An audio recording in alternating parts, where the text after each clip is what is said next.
ഇനി നോക്കാം ഇന്നത്തെ അറിയിപ്പുകൾ.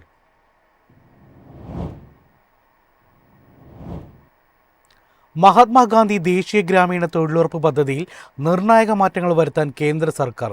പദ്ധതിയുടെ പേര് മാറ്റി പൂജ്യ ബാപ്പു ഗ്രാമീൺ റോസ്ഗാർ യോജന എന്നാക്കാനുള്ള ബില്ലിന് കേന്ദ്ര മന്ത്രിസഭ അംഗീകാരം നൽകി.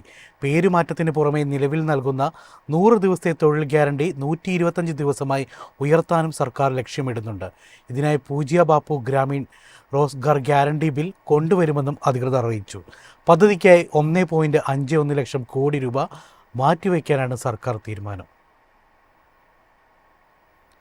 കേന്ദ്ര സായുധ പോലീസ് സേനകളിലേക്ക് കോൺസ്റ്റബിൾമാരെ തിരഞ്ഞെടുക്കുന്നതിനുള്ള അപേക്ഷ ക്ഷണിച്ചു.